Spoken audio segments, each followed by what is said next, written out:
ಆತ್ಮೀಯರೇ ನಮಸ್ಕಾರ. ದೇವರಾಜು ಶಿವಪುರ ಯೂಟ್ಯೂಬ್ ಚಾನಲ್ಗೆ ಸ್ವಾಗತ.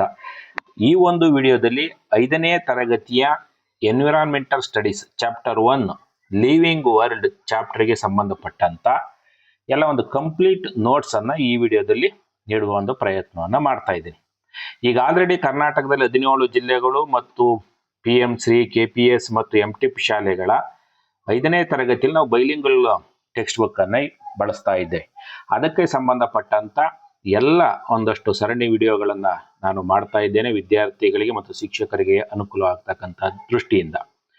ನೀವು ಇದುವರೆಗೂ ಕೂಡ ದೇವರಾಜು ಶಿವಪುರ ಯೂಟ್ಯೂಬ್ ಚಾನಲ್ಗೆ ಸಬ್ಸ್ಕ್ರೈಬ್ ಆಗಿಲ್ಲ ಅಂದ್ರೆ ಸಬ್ಸ್ಕ್ರೈಬ್ ಆಗಿ, ವಿಡಿಯೋ ಇಷ್ಟ ಆದ್ರೆ ಲೈಕ್ ಮಾಡಿ ಮತ್ತು ಇದರ ಲಿಂಕ್ ಅನ್ನ ನಿಮ್ಮ ಸ್ನೇಹಿತರಿಗೆ ಮತ್ತು ವಿದ್ಯಾರ್ಥಿಗಳಿಗೆ ಶೇರ್ ಮಾಡಿ. ಇದರಲ್ಲಿ EVS ಚಾಪ್ಟರ್ 1 ಲಿವಿಂಗ್ ವರ್ಲ್ಡ್ ಸಂಬಂಧಪಟ್ಟಂತ ಕಂಪ್ಲೀಟ್ ನೋಟ್ಸ್ ಅನ್ನ ನೀಡ್ತಾ ಇದ್ದೇನೆ. ನೋಡಿ, 5th standard lesson number 1 living world. ಈ ಒಂದು ಚಾಪ್ಟರ್ ಇದೊಂದು ಬೈಲಿಂಗಲ್ ಟೆಕ್ಸ್ಟ್ ಬುಕ್ ಆಗಿದೆ. ಬೈಲಿಂಗಲ್ ಅಂದ್ರೆ ಕನ್ನಡ ಮತ್ತು ಇಂಗ್ಲಿಷ್ ಎರಡೂ ಭಾಷೆಯಲ್ಲಿ ಇರುತ್ತೆ. ಈ ಒಂದು ಚಾಪ್ಟರ್ ನಲ್ಲಿ ಬರ್ತಕ್ಕಂಥ ನೋಡಿ, ಇಲ್ಲಿ ಕಾಂಪೋನೆಂಟ್ಸ್ ಆಫ್ ದಿ ಎನ್ವಿರಾನ್ಮೆಂಟ್ ಅಂತೇಳಿ ಕೊಟ್ಟಿದ್ದಾನೆ. ಈ ಕಡೆ ಕ್ಯಾರೆಕ್ಟರಿಸ್ಟಿಕ್ಸ್ ಕೊಟ್ಟಿದ್ದಾನೆ. ತಾವು ಗಮನಿಸಬಹುದು, ಮೌಸ್ ಕೊಟ್ಟಿದ್ದಾನೆ. ಅದಕ್ಕೆ ಸಂಬಂಧಪಟ್ಟಂತೆ growth, eating food, movement, respiration ಮತ್ತೆ ರೆಸ್ಪಾನ್ಸ್ ಟು ಸ್ಟಿಮ್ಯುಲಸ್, ರೀಪ್ರೊಡಕ್ಷನ್ ಈ ರೀತಿ ಕೊಟ್ಟಿದ್ದಾನೆ. ಅಂದ್ರೆ ಮೌಸ್ ಇವುಗಳನ್ನ ಯಾವುದು ಮಾಡುತ್ತೆ ಅನ್ನೋದಕ್ಕೆ ರೈಟ್ ಮಾರ್ಕ್ ಹಾಕಬೇಕು, ಇಲ್ಲ ಅನ್ನೋದಕ್ಕೆ ನಾವು ರಾಂಗ್ ಮಾರ್ಕ್ ಅನ್ನ ಹಾಕಬೇಕು.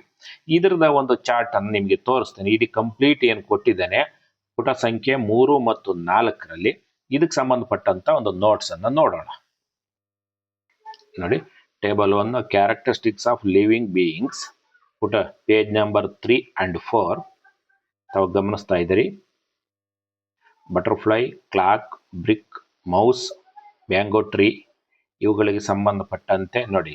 ಫಾರ್ ಎಕ್ಸಾಂಪಲ್ ಬಟರ್ಫ್ಲೈ ಗೆ ಸಂಬಂಧಪಟ್ಟಂತೆ movement, respiration, eating food, growth, excretion, response to stimulus, reproduction right ಆಗ್ತದೆ. ಕ್ಲಾಕ್ ಮೂವ್ಮೆಂಟ್ ಆಗುತ್ತಾ? ಇಲ್ಲ. ರೆಸ್ಪಿರೇಷನ್ ಇಲ್ಲ. ಈಟಿಂಗ್ ಫುಡ್ ಇಲ್ಲ. ಗ್ರೋತ್ ಇಲ್ಲ. ಸೊ ಯಾವುದಕ್ಕೆ ಐತೆ ರೈಟ್ ಮಾರ್ಕ್ ಹಾಕಿದ್ವಿ, ಯಾವುದಕ್ಕಿಲ್ಲ ರಾಂಗ್ ಮಾರ್ಕ್ ಅನ್ನ ಹಾಕಿದ್ವಿ. Mouse, mango tree, man, frog, paper, mobile. Next page number 4 ಅಲ್ಲಿ some of the components seen in environment are given below, identify them as living beings or non living things. ಇದ್ರಾಗ living beings ಯಾವುದು, non living things ಯಾವುದು ಅನ್ನೋದಕ್ಕೆ ನೀವು right mark ಅನ್ನ ಹಾಕಿ ಅಂತ ಹೇಳಿದರೆ ತಾವು ಗಮನಿಸ್ತಾ ಇದ್ರಿ.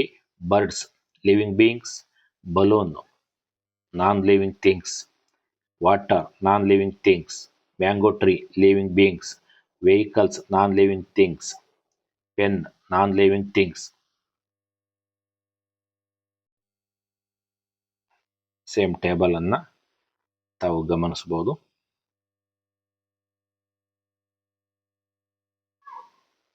ನೆಕ್ಸ್ಟ್ ಪೇಜ್ ನಂಬರ್ 5 ನಲ್ಲಿ make a list of other living beings and non living things you have seen ಅಂತ ಹೇಳಿ. ಅಂದ್ರೆ living beings and non living things ಅನ್ನ ಒಂದು ಲಿಸ್ಟ್ ಮಾಡಿ ಅಂತ ಹೇಳಿದ್ದಾರೆ. ಪೇಜ್ ನಂಬರ್ 5 ನಲ್ಲಿ ಬರ್ತಕ್ಕಂಥ ಲಿವಿಂಗ್ ಬೀಯಿಂಗ್ಸ್ ಯಾವನ್ ಬೇಕಾದ್ರೂ ಕೂಡ living beings and non living things ನ ಲಿಸ್ಟ್ ಮಾಡಬಹುದು. ನಾನು ಮಾಡಿರ್ತಕ್ಕಂಥ ಲಿವಿಂಗ್ ಬೀಯಿಂಗ್ಸ್ ಅಲ್ಲಿ cow, neem tree, ant, rose plant ಇವು living beings. Non living things stone, bench, pencil, school bag, pen ಈ ರೀತಿ ನಾವು ನಾನ್ ಲಿವಿಂಗ್ ಥಿಂಗ್ಸ್ ಅನ್ನ ನಾವು ಪಟ್ಟಿ ಮಾಡಬಹುದು. ನೆಕ್ಸ್ಟ್ ಪೇಜ್ ನಂಬರ್ 6 ಅಲ್ಲಿ ಲಿವಿಂಗ್ ಬೀಯಿಂಗ್ಸ್ ರೆಸ್ಪೈರ್ ಅಂತ ಹೇಳಿ ಇಲ್ಲಿ observe the given picture, identify the picture and write here ಅಂತ ಹೇಳಿ ಕೊಟ್ಟಿದ್ದಾನೆ. ನಾವು ಈ ಪಿಕ್ಚರ್ ಅನ್ನ ನೋಡಿ ಇಲ್ಲಿ ಅದನ್ನ ಬರಿಬೇಕು. ಇದನ್ನ ನಾವು ಲಂಗ್ಸ್ ಅಂತ ಹೇಳಿ ಬರಿತೀವಿ. LUNGS ಲಂಗ್ಸ್, ಶ್ವಾಸಕೋಶ. ಇದು ಬೈಲಿಂಗಲ್ ಟೆಕ್ಸ್ಟ್ ಬುಕ್ ಆಗಿರೋದ್ರಿಂದ ಓದ್ಲಿಕ್ಕೆ ಮತ್ತು ಎಕ್ಸ್ಪ್ಲೈನ್ ಮಾಡ್ಲಿಕ್ಕೆ ನಾವು ಕನ್ನಡ ಮತ್ತು ಇಂಗ್ಲಿಷ್ ಎರಡನ್ನೂ ಕೂಡ ಬಳಸ್ತೀವಿ. ಬಟ್ ಎಲ್ಲ ನೋಟ್ಸ್ ಮತ್ತು ಎಕ್ಸಾಮ್ ಅನ್ನ ನಾವು ಇಂಗ್ಲಿಷ್ ನಲ್ಲೇ ಮಾಡಬೇಕಾಗಿರುತ್ತೆ. ನೆಕ್ಸ್ಟ್ ಪೇಜ್ ನಂಬರ್ 7 ನಲ್ಲಿ how do they help us right here ಅಂತ ಹೇಳಿ ಇಲ್ಲೊಂದಷ್ಟು ಲಿಸ್ಟ್ ಅನ್ನ ಕೊಟ್ಟಿದ್ದಾನೆ. ಅವು ಯಾವ ರೀತಿ ನಮಗೆ ಹೆಲ್ಪ್ ಮಾಡ್ತವೆ ಅಂತ ಹೇಳಿ. Elephant, Bullock and dog. Page number 7 ಅಲ್ಲಿ ಲಿವಿಂಗ್ ಬೀಯಿಂಗ್ಸ್ ಎಲಿಫೆಂಟ್ ಕೊಟ್ಟಿದ್ದಾನೆ, ಅದು ಯಾವ ರೀತಿ ನಮಗೆ ಹೆಲ್ಪ್ ಮಾಡುತ್ತೆ. Used for lifting and carrying heavy logs of wood in forest. ಇದೇ ಆನ್ಸರ್ ಬರಿಬೇಕು ಅಂತ ಏನಲ್ಲ, ಒಂದು ಎಕ್ಸಾಂಪಲ್ಸ್ ಆಗಿ ಇದು ಕೊಡಲಾಗಿದೆ. Bullock used for ploughing fields and pulling carts for transportation. Dog ಇಂದ ಏನು ಹೆಲ್ಪ್ ಆಗುತ್ತೆ? Helps in guarding the house and assisting in hunting. Next page number 9 ಅಲ್ಲಿ ಬರುತ್ತೆ ವಿಚ್, ಯಾವುದು, from where, correct and write here ಅಂತ ಹೇಳಿ.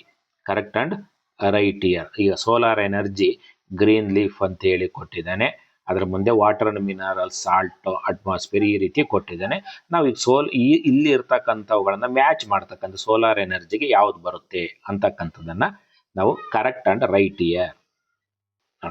Correcting the source of plant requirements.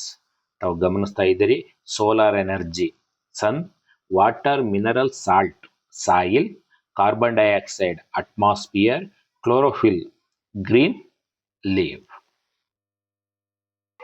Next ಮುಂದೆ ನೋಡ್ತಾ ಹೋಗೋಣ. ಇಲ್ಲಿ ನೋಡಿ, in the preparation of food by the plants glucose is produced and oxygen is released. Write here how these two are useful for living beings. ಗೆ ಸಂಬಂಧಪಟ್ಟಂತೆ ಅಂದ್ರೆ ಇದು ಯಾವ ರೀತಿ ಹೆಲ್ಪ್ ಆಗುತ್ತೆ, ಗ್ಲೂಕೋಸ್ ಇಂದ ಏನ್ ಹೆಲ್ಪ್, ಆಕ್ಸಿಜನ್ ಇಂದ ಏನ್ ಹೆಲ್ಪ್ ಅಂತೇಳಿ. ಕೆಳಗಡೆ ಒಂದು ಕ್ವಶನ್ಸ್ ಕೊಟ್ಟಾನೆ.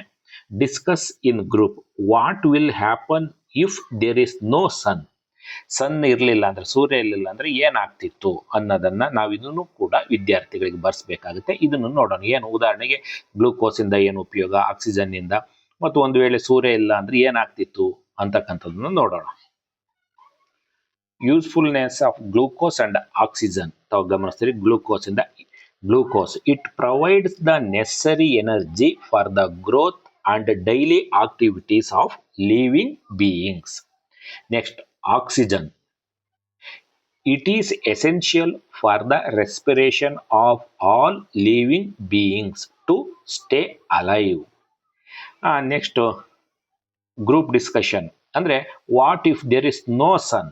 ಸನ್ ಇಲ್ಲದೆ ಹೋಯ್ದ್ರೆ ಏನಾಗ್ತಾ ಇತ್ತು? If there were no sun, plants would not be able to perform photosynthesis to prepare food. Without plant producing food and oxygen, life for other living beings would eventually become impossible. ಅಂದ್ರೆ ಸಸ್ಯಗಳ ಆಹಾರವನ್ನು ತಯಾರಿಸದೆ ಹೋದ್ರೆ ಯಾವುದೇ ಜೀವಿಗಳು ಬದುಕುಳಿಲಿಕ್ಕೆ ಸಾಧ್ಯ ಆಗ್ತಾ ಇರಲಿಲ್ಲ. Next page number 11. ಇಲ್ಲಿ ಅರ್ಬಿವೋರಸ್, ಕಾರ್ನಿವೋರಸ್, ಓಮ್ನಿವೋರಸ್ ಬಗ್ಗೆ ಮಾಹಿತಿ ಕೊಟ್ಟಿದ್ದಾನೆ. ಇಲ್ಲಿ ಎಕ್ಸಾಂಪಲ್ಸ್ ಅನ್ನ ಬರೀರಿ. ಅರ್ಬಿವೋರಸ್ಗೆ ಎಕ್ಸಾಂಪಲ್ಸ್, ಕಾರ್ನಿವೋರಸ್ಗೆ ಮತ್ತು ಓಮ್ನಿವೋರ್ ಇವುಗಳಿಗೆ ಎಕ್ಸಾಂಪಲ್ಸ್ ಗಳನ್ನ ಬರೆಯಿರಿ. ನೋಡ, ಅರ್ಬಿವೋರ್ ಏನ್ herbivore? Animals that eat only plants, ಅವುಗಳನ್ನ ಅರ್ಬಿವೋರ್ ಅಂತ ಕರಿತೀವಿ. Animals that eat other animals, carnivore. Animals that eat both plants and animals, omnivore. ಈಗ ಅರ್ಬಿವೋರ್, ಕಾರ್ನಿವೋರ್ ಅಂಡ್ ಓಮ್ನಿವೋರ್ಗೆ example: herbivore elephant, rabbit, parrot. Next carnivore, so lion, tiger, fox. Omnivore, bear, dog, cat, sparrow. ನೋಡಿ, ಈ video ನೋಡ್ತಕ್ಕಂಥ ಒಂದು ಸಂದರ್ಭದಲ್ಲಿ 5th standard bilingual text book ಅನ್ನ open ಮಾಡಿಟ್ಕೊಂಡ್ರೆ ಬಹಳ easy ಆಗುತ್ತೆ. ಇಲ್ಲೊಂದಷ್ಟು ಕ್ವಶನ್ಸ್ ಗಳನ್ನ ಕೊಟ್ಟಿದ್ದಾನೆ. Certain statements related to growth are given below. If the statements are correct, put right mark. If not, put wrong mark. Correct the incorrect statements and right. ಇಲ್ಲಿ ಒಂದಷ್ಟು statement ಗಳನ್ನು ಕೊಟ್ಟಿದ್ದಾನೆ. ಕರೆಕ್ಟ್ ಆಗಿದ್ರೆ correct right mark ಹಾಕಬೇಕು. Wrong ಆಗಿದ್ರೆ ಅದನ್ನ wrong ಅಂತ ಹಾಕಿ right statement ಅನ್ನ ನಾವು ಬರಿಬೇಕು. ಇಲ್ಲಿ 1, 2, 3 ಸ್ಟೇಟ್ಮೆಂಟ್ ಗಳನ್ನ ಕೊಟ್ಟಿದ್ದಾರೆ. ಅವೇನು ರೈಟ್ ಆರ್ ರಾಂಗ್ ನೋಡೋಣ. Page number 12. All organisms are small at the time of birth. Later they acquire definite height and size. ಅದು right statement. Statement is already correct ಅಂತೇಳಿ ನಾವು ಬರೀತೀವಿ. ಸ್ಟೇಟ್ಮೆಂಟ್ ಇಸ್ ಆಲ್ರೆಡಿ ಕರೆಕ್ಟ್ ಆಗಿರೋದ್ರಿಂದ. Second statement, growth takes place rapidly in 1 or 2 days. 1 or 2 days ಅಲ್ಲಿ growth ಆಗುತ್ತೆ ಅಂತೇಳಿ ಅದು wrong statement ಆಗುತ್ತೆ. Right statement ಏನು, growth is A slow and gradual process that takes weeks, months or years depending on the organism.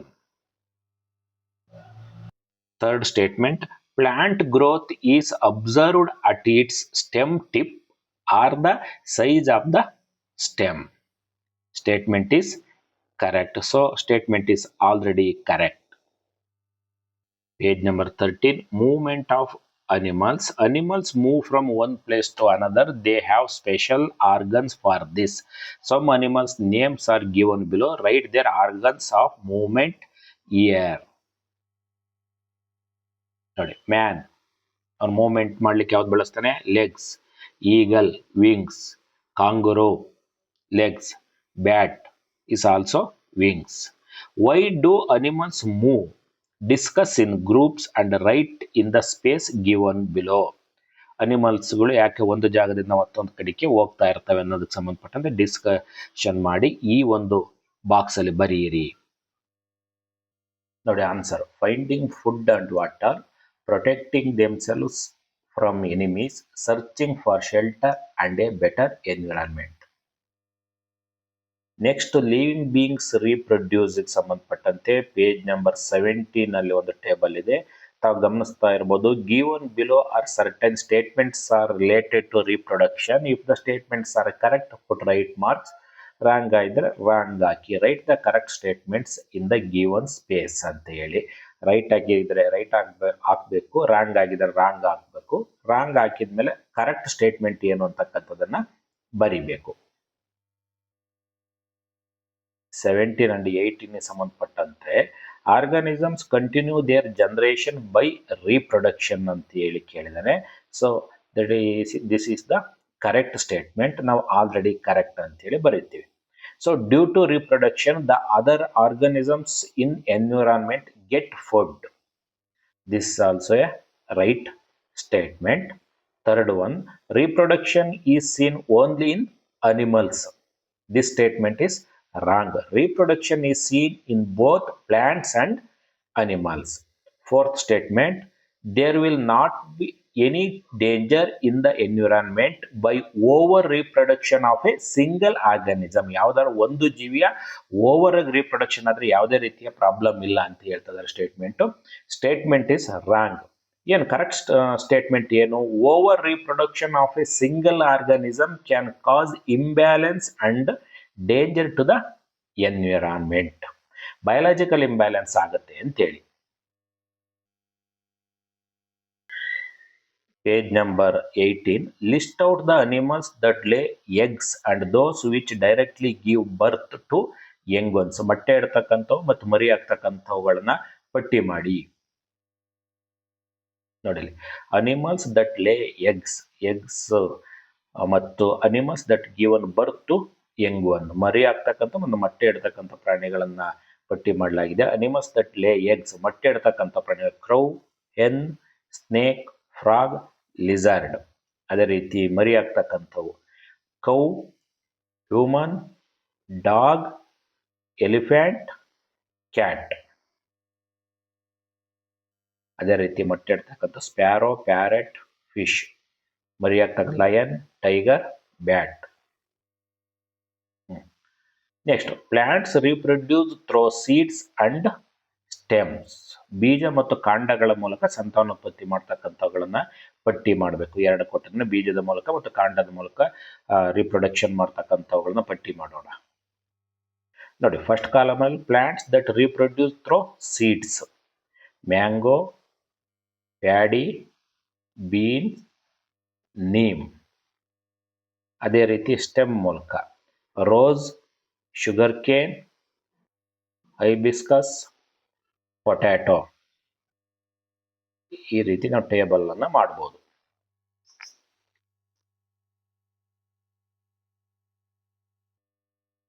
Next page activity ಕೊಟ್ಟಿದ್ದಾನೆ. Reproduction of plants is advantages to animal including man in many ways. Discuss with your friends and list them.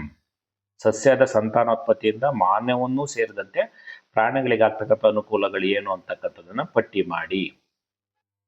Advantage of plant reproduction ಏನೇನಾಗುತ್ತೆ ಸ್ವಲ್ಪ ವಿವರಣಾತ್ಮಕವಾಗಿದೆ. ನಾನು just ಪಾಯಿಂಟ್ಸ್ಗಳನ್ನ ಹೇಳ್ತೀನಿ. Continuous of supply of food, second one oxygen production, shelter and habitat, source of raw material, environmental balance, rainfall and soil protection, medicinal resource. Summary total ಆಗಿದ್ರೆ 2 or 3 sentence ಆಗಿ ಹೇಳಿದ್ರೆ, plant reproduction is not just about making more plants, it is the foundation of life on the earth.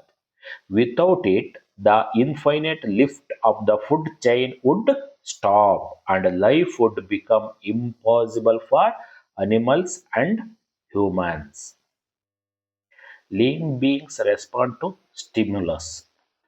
ಜೀವಿಗಳು ಪ್ರಚೋದನೆಗೆ ಪ್ರತಿಕ್ರಿಯೆಗಳನ್ನ ಯಾವ ರೀತಿ ಯಾವ ವಿಧಾನಗಳಲ್ಲಿ ತೋರಿಸ್ತವೆ ಅಂತಕ್ಕಂಥದ್ದನ್ನ ಈ ಒಂದು ಪೇಜ್ನಲ್ಲಿ ಡಿಸ್ಕಷನ್ ಮಾಡಲಾಗಿದೆ. ಇಲ್ಲೊಂದು ಮೇಲುಗಡೆ ಹಸುವನ್ನು ಕಂಡಾಗ ಕರು ಜಿಗಿದಾಡುವುದು, ತನ್ನ ಮರಿಗಳು ಗೂಡಿನಲ್ಲಿ ಕಾಣುವ ತಾಯಿ ಅಕ್ಕಿಗೆ ಅವರಿಂದ ಕೂಗುವುದು, ಕೋಳಿ ತನ್ನ ಮರಿಗಳ ರೆಕ್ಕೆಯಲ್ಲಿ ಮುಚ್ಚಿಡುವುದು, ಪ್ರಾಣಿಗಳ ಭಾವನೆಗಳು ತೋರಿಸಿ. ಈ ರೀತಿ ಬೇರೆ ಬೇರೆ ಜೀವಿಗಳ ಭಾವನೆಗಳ ಬಗ್ಗೆ ಆಲೋಚಿಸಿ ಪಟ್ಟಿ ಮಾಡಿ. Like this think and list out the feelings of different organisms.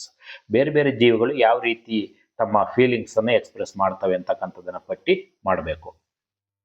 ನೋಡಿ, ಬೇರೆ ಬೇರೆ ಜೀವಿಗಳು ಯಾವ ರೀತಿ ಎಕ್ಸ್ಪ್ರೆಸ್ ಮಾಡುತ್ತೆ. Cow and calf. When the calf sees the mother cow, joy and happiness, feeling and actions. Third column ಅಲ್ಲಿ mother bird. When young ones are missing from the nest, ಅದೇನಾಗುತ್ತೆ distress ಅಥವಾ anxiety. Hen. When a cat or eagle approaches the chicks, protection and bravery. Dog. When it sees its owner after a long time, affection or love ಅನ್ನು express ಮಾಡುತ್ತೆ ಅಂತ. Elephant. When a member of the herd is in danger, unity in and sadness ಅನ್ನ express ಮಾಡುತ್ತೆ. Page number 29 ಅಲ್ಲಿ list out the national reserve forests, wildlife sanctuaries and bird sanctuaries in Karnataka.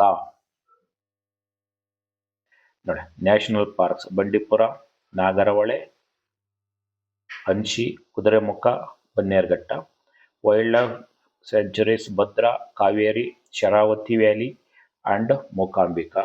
Bird sanctuaries Ranganathittu, Mandagadde, Gudavi and Magadi.